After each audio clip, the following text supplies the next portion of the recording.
Rendez-vous à l'hôtel-restaurant Chilo à Barcus. Martine et Pierre nous reçoivent. Ambiance chaleureuse et décors raffinés sont à l'unisson. Ils ont plaisir à nous faire découvrir un art de vivre façon basque. La cuisine de Pierre Chilo est réputée pour son inventivité à partir de produits dont notre région regorge. Mais bon, c'est la période de Noël et je me suis dit, bon voilà, on va essayer de faire un petit menu de Noël, assez simple à réaliser, pour les gens qui ne sont pas trop initiés, voilà, et en leur donnant quelques petites astuces. Et voilà, alors je vais vous faire une épaule d'agneau farcie avec quelques riz d'agneau.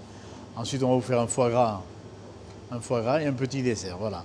Comme ça, vous aurez le menu complet pour les fêtes de Noël et je pense que vous allez arriver à le réaliser. Là, vous avez une épaule non désossée. Celle-ci, je l'ai désossée, mais ça, vous pouvez le faire désosser par votre boucher. Vous y mettez un peu de sel et de poivre. Voilà. Et ensuite, j'ai fait un petit beurre. Alors, c'est un beurre qui est composé d'ail, de persil et un peu de chapelure. Voilà. C'est tout simple. Vous passez ça dans un petit mixeur et vous badigeonnez un peu votre épaule d'agneau avec ce beurre. Ça va en plus y amener un peu de gras. Parce qu'on dit toujours que l'agneau est sec, mais c'est faux parce que l'agneau n'est pas sec. Le problème, c'est une histoire de cuisson aussi. Alors, après, j'y mets quelques petits riz d'agneau à l'intérieur. Voilà. C'est tout simple. Alors, la petite astuce pour qu'on ne soit pas embêté pour l'épaule d'agneau. Alors là je roule mon épaule d'agneau dans la crépine de porc. La crépine de porc, c'est pareil, vous allez la trouver chez le boucher. Et la crépine de porc, en plus, ça permet toujours pareil, de ne pas sécher la viande. De ne pas sécher la viande et que votre beurre que vous avez mis à l'intérieur, votre beurre d'herbe qui est à l'intérieur ne s'échappe pas. Voilà. Alors pourquoi on y met un peu de chapelure? Parce que la chapelure, en même temps, sert de liant. On passe, ficelle bien. Voilà. Et je vous ai préparé aussi un petit carré d'agneau. Alors disons que là, entre l'épaule et l'agneau, je pense que là, vous en avez pour 4 personnes. Là. Tout ça maintenant, je vais le mettre dans une plaque. Alors ce qui est très important, bon, tu vois, j'ai gardé tous les os et tout pour mettre dans le fond de la plaque. Et dès que la plaque elle chante, on y met l'agneau. Voilà. Si tu veux, le but c'est de le dorer à peine un peu, quoi.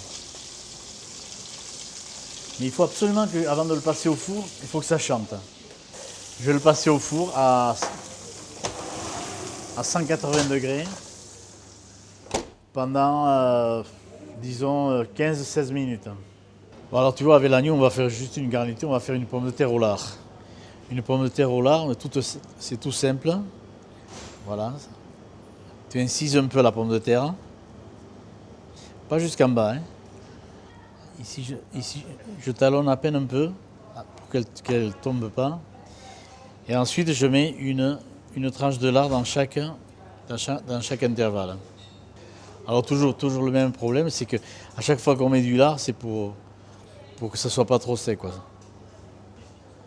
Voilà, un peu de sel, un peu de poivre.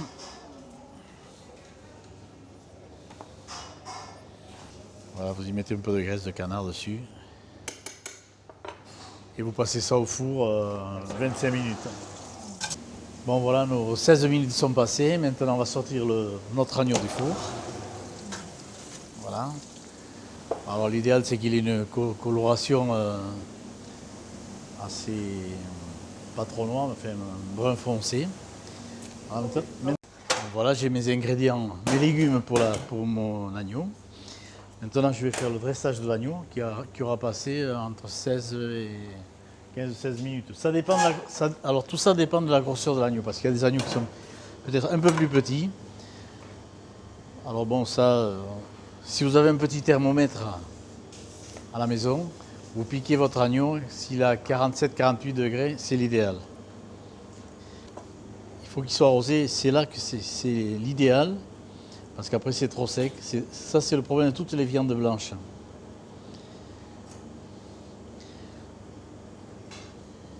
Vous avez vu là, il est rosé. Alors je vous mets 3 parties. Je vous mets le carré, je vous mets l'épaule et je vous mets un peu de couscous d'agneau aussi. C'est pas des couscous de porc, mais c'est des couscous d'agneau.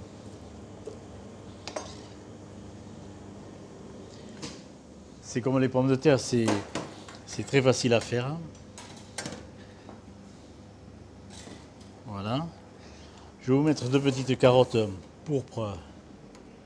La carotte pourpre, c'est les carottes noires. On appelle ça carotte pourpre. Bon, on en trouve un peu partout maintenant, hein.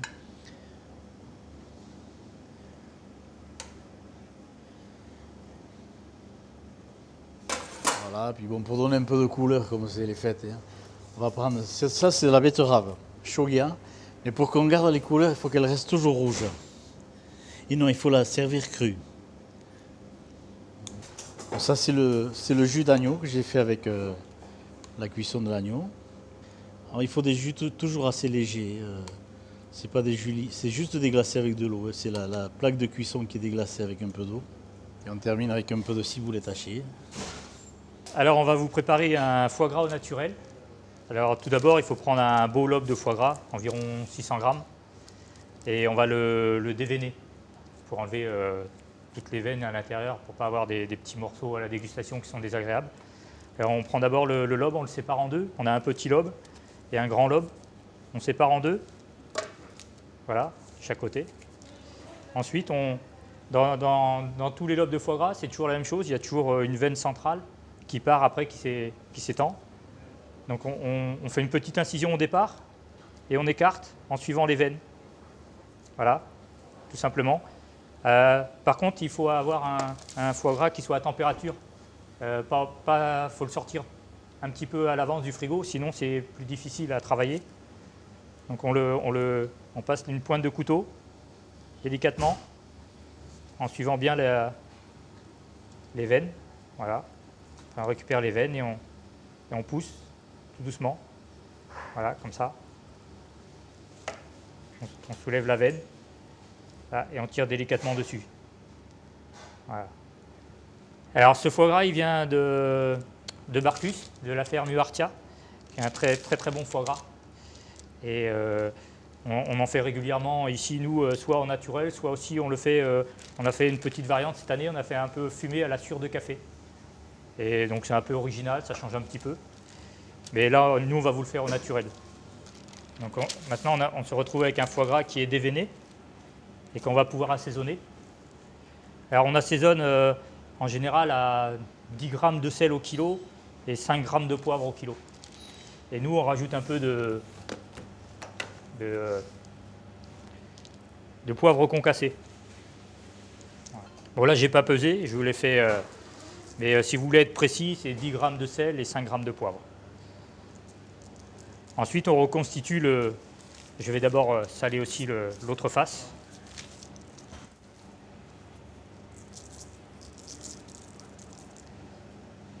Voilà, comme ceci. Et là, je reconstitue le foie gras. Voilà. Comme ça. Et je remets le petit lobe par-dessus. Voilà, comme ça. Ensuite, on va prendre un papier film. Voilà. Alors, j'ai fait exprès de ne pas le couper ici pour avoir une attache. Je le mets dessus. Et là, le plus important, c'est le démarrage. Il faut absolument bien le serrer au départ pour pas qu'il y ait d'air dans le... Donc, on serre bien et en même temps, on chasse l'air de chaque côté. Comme ça. Voilà. Voilà, comme ça. Là, je taille le film. Voilà. Et là, je continue bien à serrer, tout en roulant. On serre et on roule. Voilà. Ensuite, on pince de chaque côté et on roule pour avoir un beau rouleau bien net. Voilà. Ensuite, je fais un nœud de chaque côté. Alors, si vous n'arrivez pas à faire le nœud, vous mettez une ficelle. Ça fera le même résultat. Donc, j'ai plongé le foie gras départ eau froide dans une casserole. Et dès que l'eau est à 80-85 degrés, on retire. Alors, si on n'a pas de thermomètre, on fait à la première ébullition. On retire du feu et on laisse par contre, ce qui est très important, c'est de laisser refroidir dans le liquide. Alors moi j'ai mis de l'eau, mais si on veut le parfumer plus, on peut mettre du bouillon de volaille ou du bouillon de bœuf, voilà.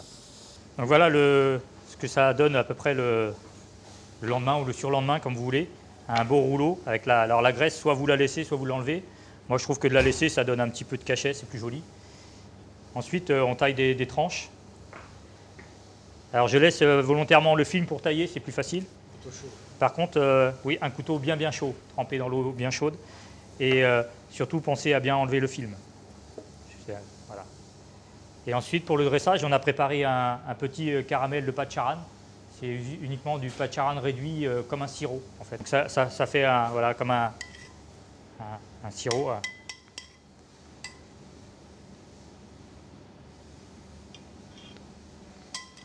Comme ceci. Et après, vous avez votre foie gras. Voilà. Donc dessus, on rajoute un peu de poivre, toujours. Alors vous pouvez mettre du piment d'Espelette aussi si vous voulez. Un peu de fleur de sel. Voilà.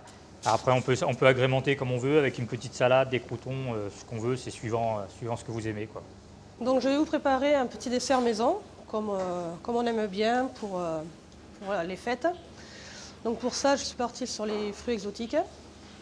J'ai fait une mousse à la noix de coco, donc, que j'ai fait avec de la purée de coco, de la crème fouettée et une meringue italienne.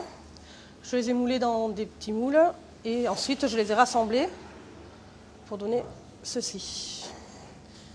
Et en déco, j'ai mis un peu de poudre de coco d'un côté et de l'autre côté, j'ai fait des fils de chocolat avec un cornet.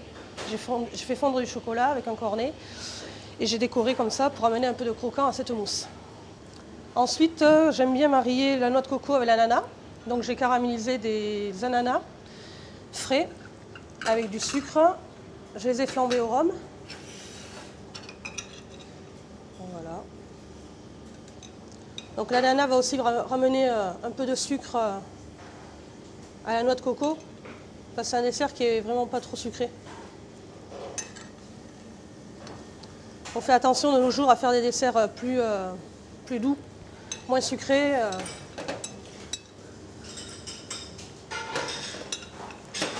Voilà, et je termine ma recette avec de la poudre de pistache pour amener un peu plus de couleur.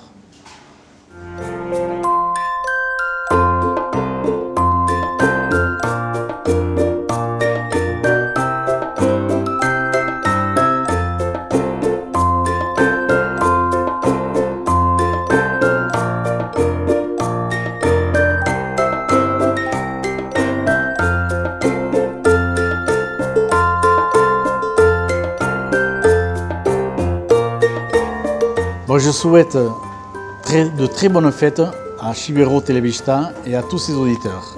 Et merci. Bonne fête. Bonne fête.